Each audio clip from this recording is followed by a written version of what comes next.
Nah, kali ini langsung saja kita ke sesi selanjutnya, inti utama daripada pelaksanaan Kongres Perempuan Nasional. Saya akan ditemani oleh seorang narasumber inspiratif yang dapat berbagi kepada kita semua mengenai memperjuangkan hak atau kesetaraan perempuan. Profilnya yang pertama sudah bergabung bersama kami secara daring di sini ada Mbak Kalis Mardiasih selaku author dan gender spesialis. Sudah bergabung bersama kami. Halo Mbak Kalis, selamat pagi. Oke, sebelum bergabung ya, sebelum nanti kita akan cicat lebih jauh, saya akan membacakan CV atau kurikulum vitae dari Mbak Kalis ini sendiri. Seperti kita ketahui, Mbak Kalis ini merupakan penulis buku sekaligus aktivis pemerhati isu perempuan dan anak. Berbagai macam, mulai dari kekerasan sampai dengan kesetaraan.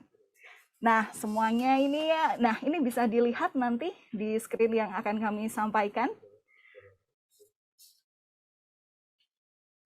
Mbak Kalis Mardiasih ini selain juga penulis seperti yang tadi sudah saya sebutkan, Mbak Kalis juga dikenal sebagai kolumnis dan fasilitator gender, memfasilitasi pelatihan hak kesehatan seksual dan reproduksi remaja, pencegahan perkawinan anak, kepemimpinan perempuan desa, juga penguatan kapasitas organisasi dan kapasitas untuk isu kekerasan berbasis gender.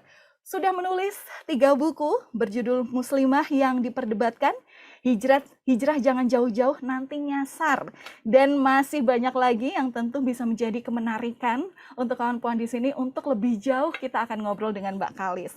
Nah, ini juga ada bagaimana perjuangan Mbak Kalis menjadi seorang aktivis yang memperjuangkan isu-isu perempuan dan juga anak. Boleh ya, langsung saja kita sapa Mbak Kalis. Mbak Kalis, selamat pagi sudah bergabung dengan kami di sini. Apa kabar Mbak Kalis? Selamat pagi para puan, happy anniversary. Oke, salam sehat Mbak Kalis. How's pandemic treats you? Harus tetap bersemangat apapun kondisinya. Oke, harus tetap bersemangat. Kemarin kita merayakan Hari Kartini ini Mbak, mungkin udah lewat 1 hari, tapi di Hari Kartini kemarin ini ternyata para puan juga berulang tahun untuk umur pertamanya.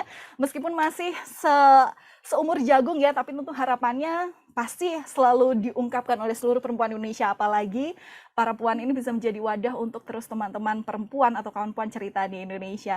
Nah, Mbak Kalis, bolehkah meminta harapan dan juga hal-hal yang disampaikan sebagai ulang tahun para puan di umur 1 tahunnya ini? Tetap setia pada misi untuk tumbuh bersama kekuatan mimpi perempuan Indonesia. Amin. Nah, memaknai Hari Kartini seperti apa nih, Mbak Kalis? Hari ini kita sudah semakin banyak akses gitu ya, sangat jauh berbeda dengan kondisi Kartini 120 lebih tahun lalu, sehingga seharusnya kita harus lebih bersemangat, lebih optimis gitu dibandingkan dengan masa Kartini gitu ya. Oke, tentu ini juga menjadi harapan oleh semua perempuan Indonesia.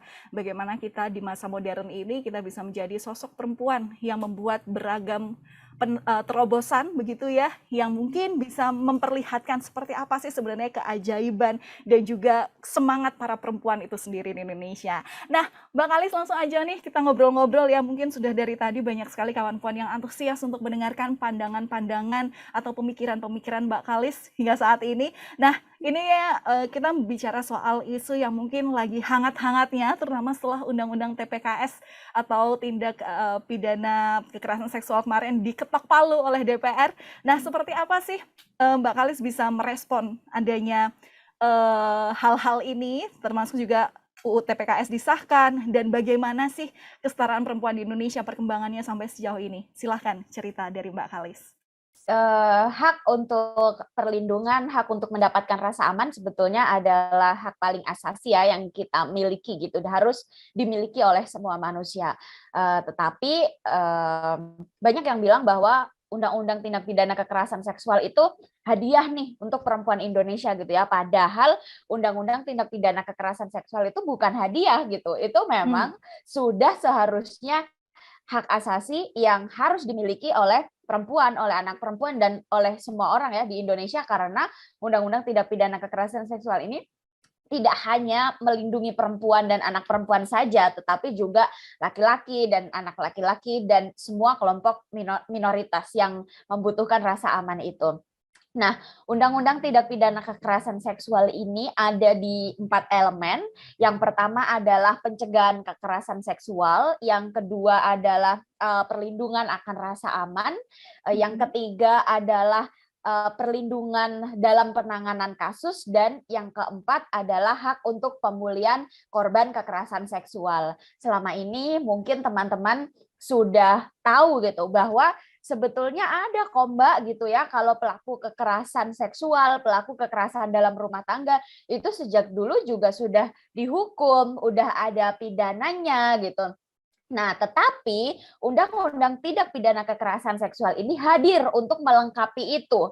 Karena selama ini hukum yang ada itu hanya fokus kepada pelaku, hanya fokus kepada pemidanaan, sedangkan korbannya sendiri masih mengalami kesulitan dalam pemrosesan penanganan kasus, masih mengalami kesulitan untuk pulih, masih sering diancam balik atau dikriminalisasi, sehingga harus dihadirkan elemen-elemen lain itu tadi ya, seperti hak akan perlindungan, hak akan penanganan, dan hak akan pemulihannya gitu.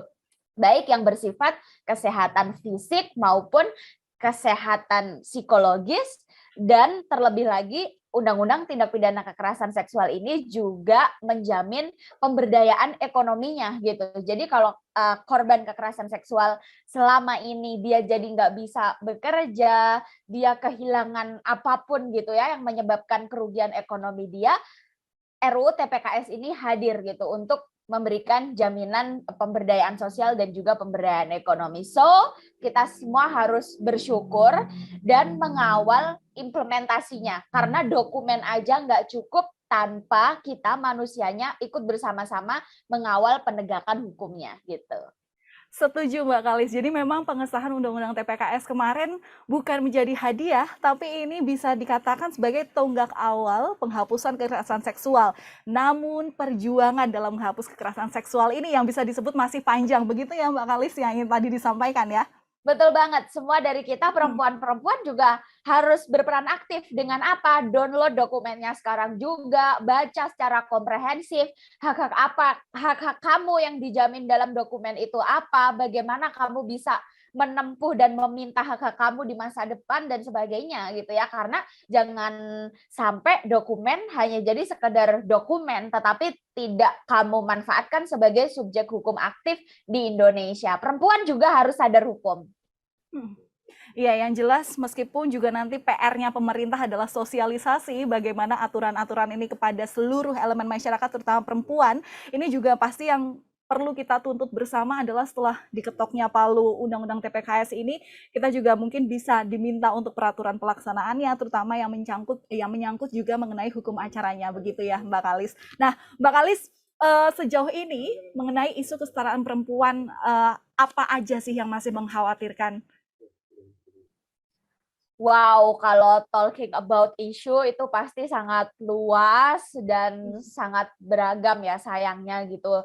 Dan to some issues sayangnya kita sebagai perempuan Indonesia itu prestasinya masih cukup buruk gitu sebetulnya di dunia gitu. Misalnya untuk isu pencegahan perkawinan usia anak, kita ini nomor 6 di dunia dan nomor 1 di Asia Tenggara gitu ya.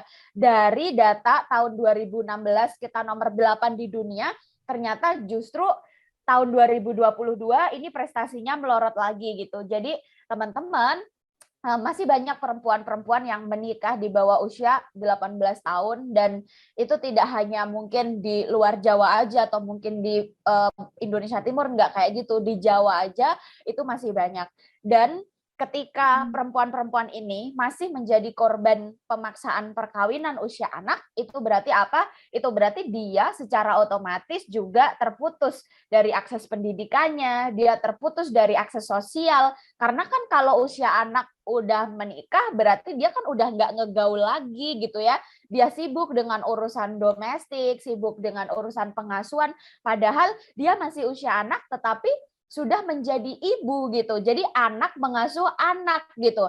atau anak menjadi pekerja anak gitu. Padahal harusnya di usia dia itu dia masih bisa sekolah, masih bisa bergaul, mengembangkan dirinya, tetapi karena dia masuk ke dalam lembaga perkawinan usia anak ini, sehingga dia menghadapi berbagai macam resiko. Nah, dari tadi yang prestasi kita ternyata nomor 6 di dunia untuk perkawinan usia anak, efeknya apa gitu ya? Efeknya angka kematian ibu kita juga tinggi di dunia. Akibatnya angka stunting kita prestasinya juga masih lumayan buruk juga di dunia gitu ya. Terus kemudian angka perceraian.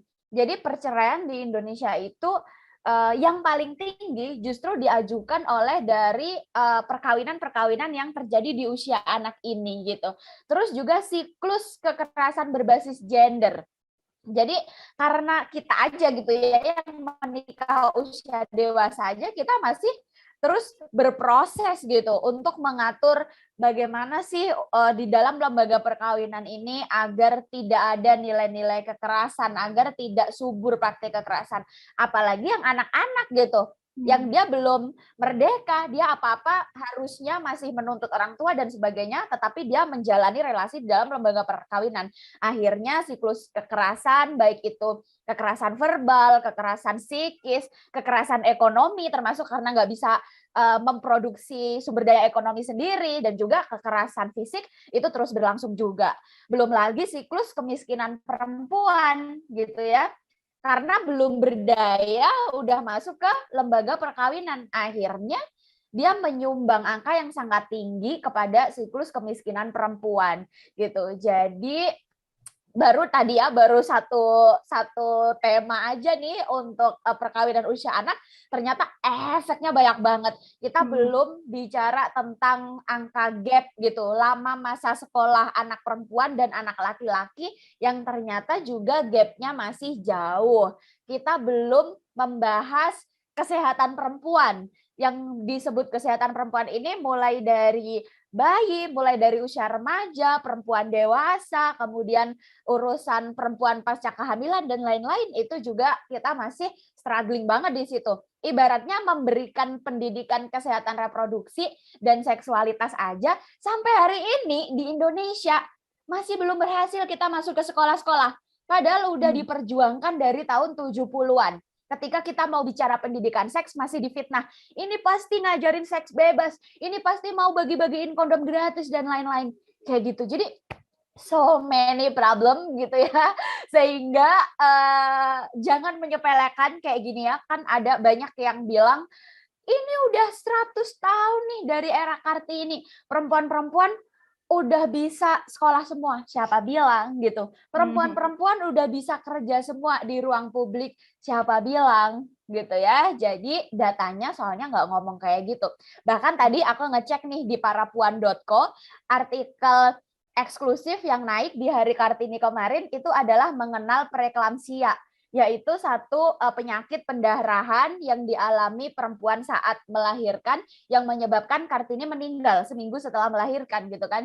Dan itu pun masih banyak banget hari ini setelah 120 tahun perjuangan Kartini. Jadi kita lebih baik, tetapi ternyata masih menghadapi permasalahan yang sama. Iya, belum merdeka, belum bisa memilih kebebasan untuk berpendidikan. Ini mungkin PR semua pihak untuk bisa memberikan edukasi ya, bagaimana sih sebenarnya pentingnya, atau sebenarnya bagaimana kita mengupas tuntas, memperbaiki hal-hal yang mungkin masih dikatakan bobrok ya di negeri ini, terutama untuk kesetaraan perempuan. Nah, Mbak Kalis ini ngobrol terkait profilnya Mbak Kalis ya. Ini kan Mbak Kalis ini dikenal sebagai sosok yang lantang dalam memperjuangkan kesetaraan perempuan, terutama dari sudut pandang agama. Nah, dari sekian banyak cara-cara untuk bisa diambil dalam untuk memperjuangkan kesetaraan perempuan. Kenapa hal ini atau sudut pandang ini yang kemudian dipilih Mbak Kalis? Mungkin ada cerita menarik yang Mbak Kalis rasakan yang bisa dikatakan jadi gemes banget sampai memutuskan untuk membahas isu ini dengan pendekatan agama begitu. Iya, thank you. Mungkin karena pengalamanku sebagai perempuan muslimah sejak kecil sampai sekarang, that means 30 tahun ya pengalaman menjadi perempuan muslimah di Indonesia. Dan kebetulan aku itu memakai jilbab atau memakai kerudung atau memakai hijab itu jauh sebelum misalnya sekarang tren berkerudung itu semakin banyak di Indonesia. Aku udah dari SD gitu ngaji di pesantren, kemudian memakai jilbab ini gitu. Dan semakin lama gitu ya, kali ini ketika masa yang katanya modern ini, semakin banyak platform-platform media, kok hambatan-hambatan yang kualami sebagai perempuan berkerudung itu jadi semakin banyak, khususnya stigmatisasi atau pelabelan yang harus ditanggung oleh perempuan berkerudung. Misalnya di media sosial itu sering banget kayak yang pakai jilbab tapi kok ngomongnya kayak gini gitu ya, pakai jilbab tapi kok speak up kayak gini gitu. Lu kalau pakai jilbab tuh nggak boleh dandan seharusnya, nggak boleh macem-macem, nggak boleh ini, nggak boleh itu, harus taat kepada ini, harus taat kepada itu, kayak gitu ya. Dan dari trigger-trigger yang aku alami di media sosial mungkin sejak 5 tahun lalu, itu kemudian nggak tahu kenapa itu menghubungkanku kepada pengalaman-pengalaman sejak kecil gitu. Jadi aku baru sadar, sejak dulu itu sebetulnya di masjid-masjid, di madrasah-madrasah, topik-topik ceramah yang diberikan kepada perempuan muslimah itu emang topik-topik yang mensubordinasi perempuan dan topik-topik yang cenderung nggak ngasih pilihan kepada perempuan. Misalnya kayak gini, perempuan dijanjikan masuk surga dari pintu yang mana aja, itu kalau jadi istri yang full taat kepada suami, gitu kan. Jadi kayak selalu ada tuh ceramah-ceramah kayak gitu. Terus kemudian perempuan itu nggak boleh bilang bantah sedikit pun gitu ya kepada suami, karena itu akan dikutuk malaikat, akan masuk neraka jahanam, keraknya yang paling bawah misalnya kayak gitu ya. Jadi ceramah-ceramah yang tidak memberi pilihan kepada perempuan dan ceramah-ceramah yang menempatkan perempuan di neraka dan mendukung nilai-nilai kekerasan, itulah yang kemudian itu tadi trigger gitu ya. Oh, ternyata hal-hal seperti ini itu sudah kita dengar gitu sejak kecil sebagai perempuan muslimah gitu, tanpa kita sadar bahwa sebetulnya ada topik-topik lain di dalam Islam yang itu lebih mensupport kesetaraan untuk perempuan dan untuk kelompok rentan lainnya gitu. Jadi misalnya tujuan diciptakannya manusia di dalam Al-Quran itu adalah sama-sama sebagai hamba Allah pertama, dan sama-sama sebagai wakil Tuhan di bumi yang dia harusnya memiliki tanggung jawab untuk berbuat kebaikan sebanyak-banyaknya gitu. Jadi sehingga ketika kita bilang kebaikan itu apa, berarti kan kebaikan itu kita bisa jadi pendidik, kita bisa jadi jurnalis, kita bisa jadi penegak hukum, kita bisa jadi apapun, kita bisa jadi seniman dan sebagainya gitu ya. Tetapi kenapa di dalam ceramah-ceramah itu kok nggak dikasih ya gitu ya di dalam forum-forum khusus perempuan, bahwa lu itu juga wakil Tuhan, bahwa lu itu juga pemimpin gitu di bumi gitu ya. Jadi itulah yang menyebabkan aku gemes banget akhirnya. Oke, artinya kebebasan belum seutuhnya diperoleh meskipun kita sudah merdeka, tapi hingga saat ini nampaknya masih ada orang-orang yang merasa tidak nyaman untuk mengutarakan kebebasan berpendapat, begitu ya Mbak Kalis. Nah, oke Mbak Kalis, kita tutup dulu untuk yang obrolan kami dengan Mbak Kalis, tapi Mbak Kalis boleh mungkin istirahat sejenak gitu ya sebutannya, karena nanti kita akan menjawab Q&A, kita akan menjawab pertanyaan-pertanyaan yang sudah dikirimkan oleh kawan puan yang bergabung lewat Zoom meeting ini. Jadi tetap stay tune di di forum diskusi ini secara daring Mbak Kalis, sampai setelahnya kita akan ngobrol dengan narasumber yang kedua yang juga sosok inspiratif yang sudah bergabung dengan kami secara daring di sini.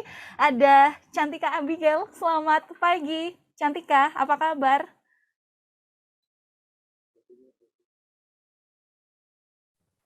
Selamat pagi semuanya. Selamat pagi. Selamat pagi, terima kasih sudah bergabung bersama kami, sudah menyempatkan waktunya di sela kesibukannya yang mungkin sebentar lagi akan banyak konser-konser yang kelihatan yang mau didatangi Cantika ya. Mudah-mudahan.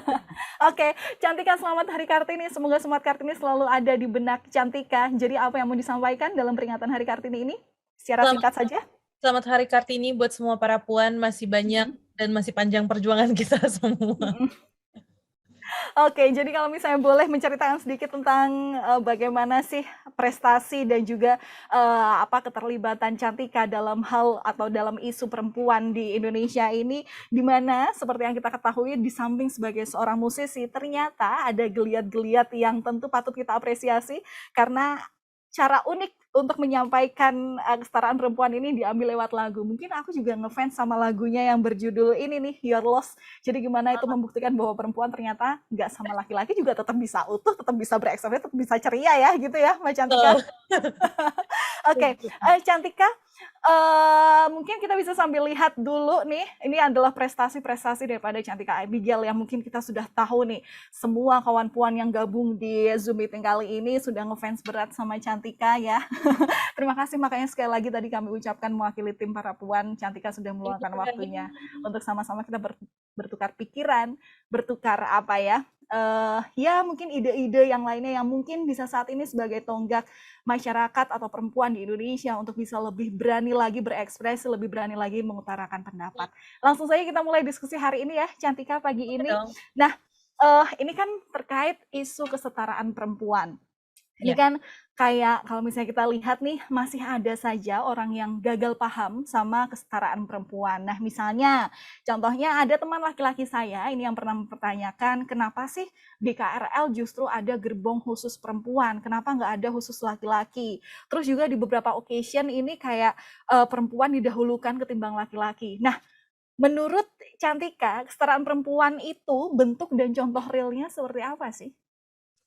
Jadi emang itu banyak perdebatan ya tentang kayaknya kok cewek dispesialin banget. Terus gimana katanya cewek mau setara tapi kok kayaknya lemah banget sampai harus dikasih gerbong khusus atau tempat parkir khusus gitu kan. Tapi menurut aku itu kan sebuah affirmative action gitu ya untuk karena memang sudah yang terjadi adalah perempuan sering sekali tidak dihargai atau bahkan dilecehkan atau mengalami kekerasan di tempat-tempat umum gitu. Makanya kenapa akhirnya terbentuklah tanda kutip sarana-sarana yang mengkhususkan untuk perempuan gitu. Jadi menurut aku itu dulu yang harus dipelajarin sebelum adanya sarana-sarana untuk perempuan, terlebih dahulu adanya kekerasan dulu terhadap perempuan, makanya terlahirlah hal-hal tersebut gitu, kemudahan-kemudahan yang akhirnya dispesialin untuk perempuan karena memang kita sering banget di ruang umum mengalami yang namanya ketidakadilan gitu. Dan menurut aku itu kayaknya sesuatu yang tidak perlu maksudnya tidak dibikin sebagai satu argumen gitu dari pihak laki-laki ataupun perempuan sendiri kayak gimana katanya kita mau setara tapi kok kita dispesialin ya karena memang kesetaraan itu belum ada sampai detik ini gitu, belum fully ada, makanya kenapa masih difasilitasi seperti itu gitu. Dan kalau misalnya ditanya bentuk real dari kesetaraan sih dari hal-hal kecil juga ada gitu ya, kayak misalnya kayak kita lihat membuka lowongan kerjaan yang sama untuk laki dan perempuan, karena masih sering banget syarat pekerjaan tiba-tiba tanda bintang harus laki-laki. Itu kadang buat aku kayak kenapa kita sebagai wanita dinilai kredibilitas kita dalam pekerjaan atau performa kita hanya dari gender saja gitu. Jadi membuka lowongan pekerjaan dan juga pasti dapat salary yang sama seperti laki-laki kalau memang kinerja perempuan juga bisa mencapai goal yang dicapai oleh laki-laki gitu. Terus menyadari bahwa perempuan juga mampu untuk memimpin, mampu untuk berinovasi. Benar tadi katanya Mbak Kalis juga, aku seru banget ya nonton Mbak Kalis, dan aku baru kenal Mbak Kalis di sini kan, jadi kayak baru tahu Mbak Kalis sangat menyuarakan kesetaraan perempuan, terus dinilai juga dari background ajaran-ajaran agama, walaupun aku bukan Muslim, aku Kristen ya, tapi kayak itu selalu ada lah di agama manapun, dan aku ngelihat kayak Mbak Kalis dengan hijabnya sering banget dinilai ini itu jadi kayak terbatasi, sementara aku yang tidak berhijab juga sering banget akhirnya menjadi batu sandungan. Jadi kayak emang tanda kutip kayaknya kok perempuan ya ada aja gitu yang dikomentarin. Itu hal-hal yang menurut aku bentuk real dari kesetaraan gender ya tidak menilai kredibilitas perempuan karena gendernya gitu. Terus juga mestinya wanita bisa bebas banget dan merdeka banget untuk menentukan apa yang ingin dia kerjakan, apa yang ingin dia capai, setinggi apapun pendidikan itu sangat berhak apa yang dia mau lakukan dengan tubuhnya sendiri itu juga menjadi hak penuh dari seorang wanita, karena kayak sedih banget banyak peraturan-peraturan yang mengatur wanita tapi dibikinnya sama pria juga gitu. Jadi kayak Oke. menurut aku itu kesedihan dan ironi yang kita sekarang hadapin. Cantika mungkin ada pengalaman yang bisa diceritakan. Kalau tadi kan Mbak, apa namanya, Mbak Kalis itu mengalami bagaimana dengan tampilan menggunakan kerudung, ternyata juga masih aja dianggap negatif oleh beberapa oknum begitu ya katakanlah. Nah, kalau Cantika dalam dunia bermusik, apakah ada pengalaman yang mungkin ini bertolak sama kesetaraan yang banyak digaungkan harus diutamakan hingga saat ini, dan bagaimana yang paling penting adalah caranya untuk bangkit daripada untuk Kalau yang anggapan sering negatif itu? terjadi di showbiz atau dunia hiburan ya, selalu aku tuh suka banget mengekspresikan diri aku lewat misalnya apa yang aku pakai, dan itu selalu beragam. Kadang aku bisa pakai rok, kadang aku mau pakai celana, kadang pokoknya beragam banget. Tapi sering banget kayak misalnya tiba-tiba udah masuk ke acara, kita bilang yang cakupnya lebih besar mungkin televisi gitu ya. Tiba-tiba pas datang-datang dengan pilihan apa yang aku mau pakai, Cantika boleh pakaiannya yang agak perempuan sedikit gak? Aku kan suka, maksudnya apa gitu loh, kayak Agak perempuan tuh yang kayak gimana ya gitu ya? makanya, dan itu nggak pernah keluar kalau itu datang dari, maksudnya bintang tamu laki-laki. Kayak jarang banget laki-laki itu dikomentarin atau dinilai pantas, layak atau tidak masuk TV tuh dengan baju apa yang mereka mau gitu loh. Kayak kenapa perempuan tuh harus dibatasin? Iya nih soalnya pokoknya banyak banget ya pasti syarat-syaratnya gitu, kalau mau terlihat di depan layar kaca tuh perempuan harus seperti ini gitu, harus sesuai dengan standar mereka.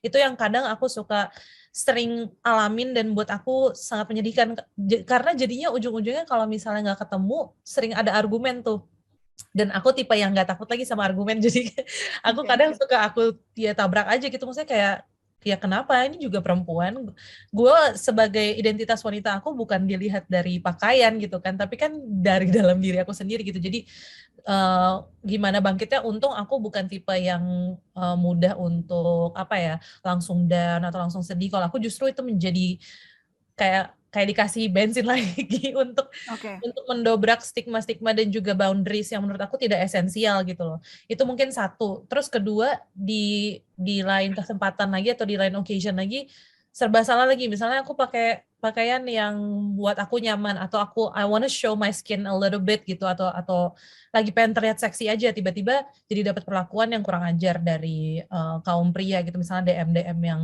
tidak semestinya dan segala macam, dan itu sering banget dibalikin ke akunya lagi, kayak ya lu sih juga pakaiannya pakaian yang kayak gitu, makanya cowok-cowok pada gitu loh. Jadi kayak sering sekali mungkin aku terkait karena aku sering, maksudnya tanda kutip di layar kaca, jadinya kesetaraan gender yang aku sering rasakan tuh lewat cara berekspresi, terutama lewat apa yang aku pakai gitu. Jadi kayak aku ngerasa wanita belum bisa dengan nyaman dan dengan aman mengekspresikan apa yang mereka mau ekspresikan gitu, karena ternyata buktinya banyak juga kekerasan seksual yang terjadi tidak hanya pada wanita yang berpakaian minim, justru pada banyak banget yang terjadi di wanita-wanita yang pakaian tertutup atau mungkin Ya, pakai hijab, dan itu terjadi juga sama mereka. Jadi sebenarnya bukan masalah pakai baju apa, tapi balik lagi ke personal masing-masing gitu. benar.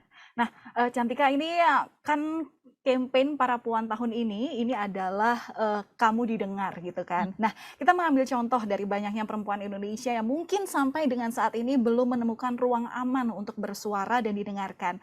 Apakah Cantika sudah memiliki ruang aman versi Cantika sendiri? Dan mungkin bisa diceritakan kepada kami bagaimana sih perjuangan untuk bisa menciptakan ruang aman tersebut gitu. Menurut aku ruang aman untuk didengarkan itu tuh sebuah proses ya. Jadi aku nggak bisa bilang sekarang aku sudah fully menemukan ruang aman untuk bersuara, karena yang namanya argumen atau berbicara itu pasti akan timbul pro dan kontra gitu. Walaupun sama inner circle yang menurut aku paling aman sekalipun, atau keluarga atau temen atau pasangan, itu aja sekalipun masih kadang ada ngerasa kok gue nggak didengar ya gitu. Tapi itu memang harus diusahakan terus-menerus, dan menurut aku penting sekali untuk namanya punya argumen yang sehat, punya diskusi yang sehat, dua arah, saling mendengarkan, dan aku selalu menekankan bahwa apapun yang dirasakan itu valid, dan itu penting banget untuk aku dan lawan bicaraku menyadari bahwa apapun yang dirasakan mungkin buat aku nggak masuk akal, tapi kalau dia merasakan itu ya itu valid, itu apa yang dirasakan, dan sebaliknya pun seperti itu. Jadi aku sangat tidak terlalu menghindari yang namanya argumen gitu. Aku justru suka banget adanya ruang bebas untuk berpendapat dan mendengarkan sesuatu yang berbeda daripada aku gitu. Karena pasti juga banyak hal-hal yang mungkin aku juga belum bisa ngelihat, makanya aku merasakan ABC, atau hal-hal yang orang lain belum bisa lihat, makanya mereka merasakan demikian. Jadi aku sangat selalu mengusahakannya dengan menemukan lawan bicara yang aku tahu ya pasti bukan stranger gitu ya, maksudnya lawan bicara yang apa namanya udah sering ngobrol sama aku juga tahu sudut pandangnya seperti apa, atau mungkin lawan bicara atau forum yang seperti para puan ini gitu, yang kayak udah jelas-jelas kita semua di sini punya open mind, terus punya goal yang sama, yaitu untuk mencari solusi untuk sesama wanita, untuk apa namanya membuat wanita merasa dia eksistensinya ada, merasa dia didengarkan gitu. Jadi penting komunitas, satu komunitas yang sehat, terus memang inner circle yang sehat juga gitu, walaupun kadang pasti ada argumen dan berbeda pendapat, menurut aku nggak apa-apa, tapi asal itu memang safe zone dan apa ya, dari awal udah tahu pakemnya, oke, gue dengerin lu, perasaan lu valid, dan kita punya tujuan yang sama, yaitu untuk mencari solusi gitu, bukan saling menyalahkan satu sama lain. Iya, jadi bisa dibilang bahwa support yang paling utama itu adalah memiliki teman-teman yang sefrekuensi gitu ya. Karena sesungguhnya kita kan kalau cerita kadang perempuan itu kan ya memang agak-agak rumit, agak-agak unik. Tapi itu justru istimewanya perempuan kan. Kadang kita butuh teman untuk cerita, cukup untuk didengarkan aja, nggak perlu untuk diperdebatkan gitu kan. Nah, mungkin ini juga bisa menjadi catatan untuk teman-teman semua bahwa oke lah, sebagai sama perempuan kita dengerin aja apa permasalahannya, dan mungkin ketika nanti sudah hatinya tenang, sudah apapun itu, ayo kita ngobrol bareng, kita temukan solusinya bersama. Tapi yang penting jangan menghakimi gitu ya, Cantika. Oke, benar. Nah, mungkin itu tadi ada colong-colongan pertanyaan dari aku secara pribadi ya. Nah, sekarang ini kelihatannya dari tadi sudah banyak nih kawan puan yang nitip pertanyaan lewat kolom chat. Nah, mungkin sambil bisa aku bacakan, aku mungkin bisa bantuan dari tim para puan nih untuk pertanyaan-pertanyaan yang sudah diakurasi. Belum ada kelihatannya ya. Di mana mungkin bisa dibantu?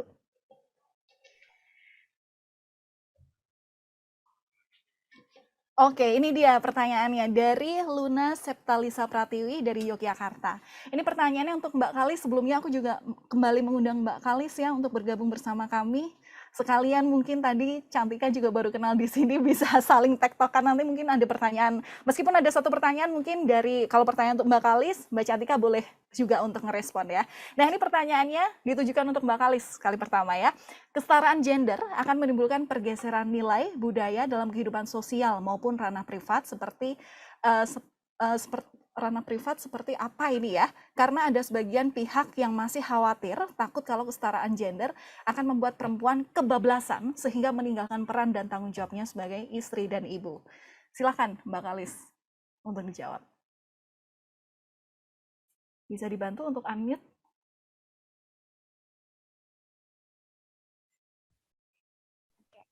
Oke. Oke, thank you buat pertanyaannya. Hai Cantika, selamat pagi, salam kenal. Ya, yang paling nyebelin adalah istilah kebablasan itu selalu disematkan kepada perempuan, tetapi tidak pernah disematkan kepada laki-laki gitu ya. Jadi laki-laki sejak dulu berpendidikan, tapi nggak ada tuh yang bilang laki-laki kebablasan atau dikhawatirkan akan menjadi laki-laki yang gimana gitu.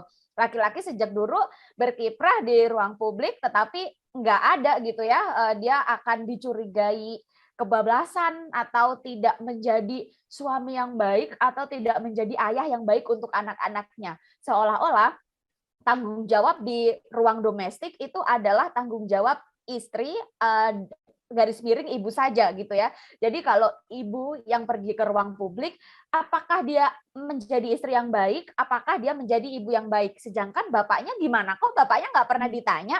Kan bapaknya juga punya tanggung jawab tuh di dalam rumah dan tanggung jawab untuk anak-anaknya gitu ya. Jadi, dan terlebih lagi sebetulnya sejak dulu itu sebetulnya perempuan-perempuan di Indonesia, perempuan-perempuan di dunia itu dia sudah produktif loh secara ekonomi gitu ya. Sejak dulu perempuan-perempuan itu ada di bidang agraris gitu, ada di bidang peternakan gitu ya, dia produktif lah secara ekonomi. Cuman dulu itu justru nggak ada segregasi antara ruang domestik maupun ruang publik gitu. Jadi misal nih perempuan gitu ya, dia ke pasar gitu, itu anaknya tuh digendong gitu, anaknya tuh ikut jualan gitu. Ini pasar tuh kan menjadi satu tempat di mana di situ power ekonomi perempuan tuh di situ gitu ya, kegiatan produksi, kegiatan konsumsi, kegiatan distribusi itu sebetulnya sejak dulu digerakkan oleh perempuan gitu. Terus perempuan ke sawah itu dulu anaknya juga ikut gitu, ditidurin di gubuk gitu misalnya.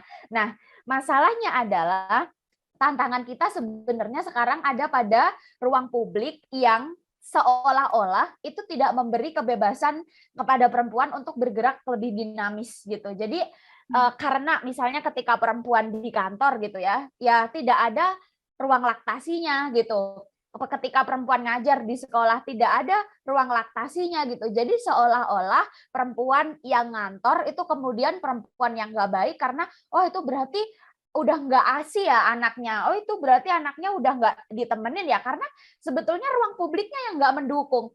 Bahkan yang sedih adalah sekarang itu ada breastfeeding shaming.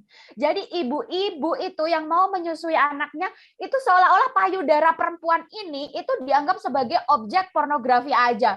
Di TV, tubuh perempuan di-blur dari atas sampai bawah seolah-olah kita ini kotor, najis gitu ya, lo doang yang suci gitu. Padahal ini tubuh perempuan nih. Ini tubuh perempuan, kodrat biologis kita, anatomi tubuh kita kayak gini gitu.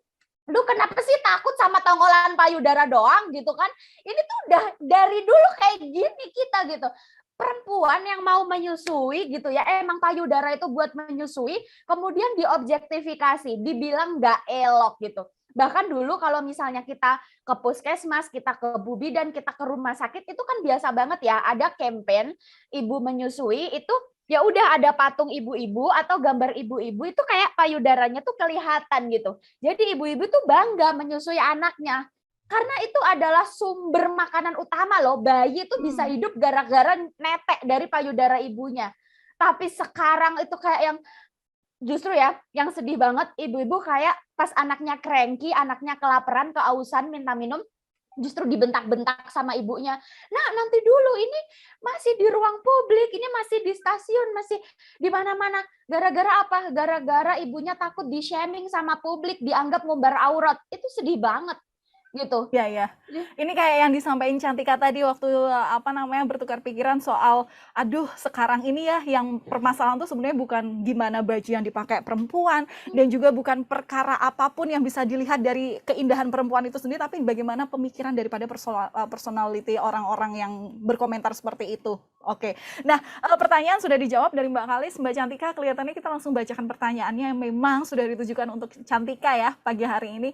Boleh dibantu oleh tim untuk membacakan apa pertanyaan yang diajukan. Oke, dari Mbak Retno Lestari dari Jogja. Menurut Mbak Cantika, kalau ternyata di lingkungan dekat kita masih sangat minim kesetaraan, tindakan preventif apa yang sangat harus dilakukan? Paling tidak untuk menjaga mental health perempuan juga. Silahkan, Cantika. Sudah di-unmute ya untuk tim para puan, dibantu. Oke. Ya, terima kasih untuk pertanyaannya. Kalau dari aku sendiri, kalau sekitar atau inner circle kita masih menentang namanya kesetaraan, kalau aku pribadi ya, aku selalu suka banget yang namanya diskusi. Aku suka, walaupun susah ya, aku nggak bilang gampang. Aku pribadi juga nggak segitu mudahnya untuk menjadi seseorang yang sangat vokal gitu. Seringkali kok aku bahkan pernah ya, ini share sedikit, aku pernah mengalami semacam mild sexual harassment, karena bukan tindakannya bukan secara fisik tapi secara lisan gitu. Dan aku menyuarakan itu di sosial media, tiba-tiba ayahku sendiri waktu itu dengan pertimbangan dan pemikiran dia semacam kayak melarang aku gitu, kayak jangan gitu dong, jangan terlalu vokal, gini segala macam. Dan aku agak pastinya pada saat itu pasti down banget ya, maksudnya kok orang tua aku sendiri aku tidak merasa terlindungi dengan responnya beliau gitu.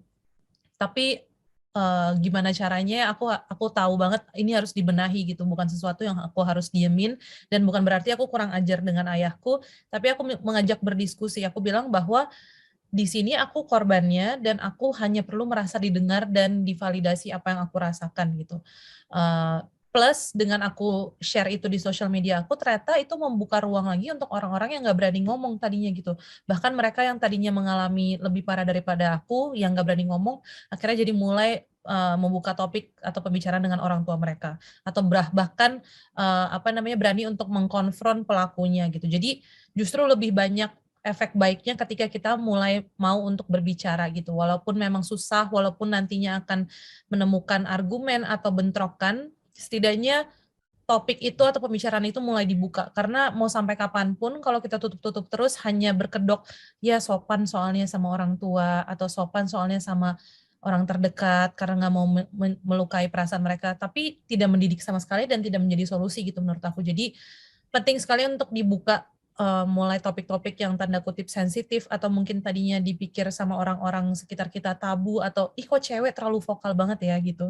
Tapi istilah-istilah itu mau sampai kapanpun hanya tertuju pada wanita kok gitu, kayak jadi we got nothing to lose menurut aku untuk kayak menjadi vokal, karena justru memang kalau bukan kita yang mulai siapa lagi gitu, karena memang lingkungan harus ada satu orang yang sadar bahwa pentingnya kesetaraan gender ini atau kesetaraan perempuan ini terjadi, kita yang harus mulai gerak gitu.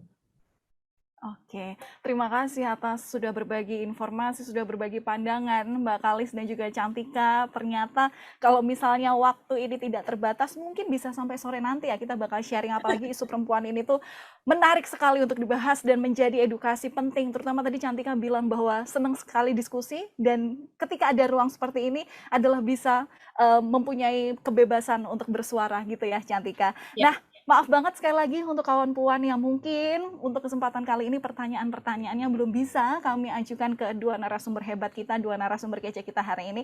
Tapi nanti seperti yang disebutkan tadi Mbak Indi di awal banget ketika acara ini mau digelar, harapannya untuk para puan ini bisa menjadi ruang aman teman-teman untuk semua berbicara, teman-teman semua untuk berdiskusi, menyampaikan apapun yang sedang dikeluhkan di akhir-akhir ini, dimanapun tempat tinggal teman-teman. Kedepannya tentu masih ada forum serupa yang bisa diikuti oleh teman-teman. Terima kasih sekali lagi atas waktu yang sudah diberikan, Mbak Kalis Mardiasih dan juga Cantika. Sukses selalu untuk apapun yang sedang digeluti hingga saat ini. Mungkin memang tantangan besarnya ketika perempuan berkarir itu adalah belajar lebih banyak, bekerja lebih keras, berjejaring lebih luas, tapi tentu semuanya ini bisa terus tercapai apapun yang diinginkan, apapun mimpi-mimpi yang sudah ditargetkan, dan harapannya semoga masih banyak support-support daripada perempuan lainnya, kawan puan di Indonesia untuk teman-teman, untuk Mbak Kalis dan juga Cantika. Terima kasih sekali lagi sudah bergabung bersama kami di sesi kali ini.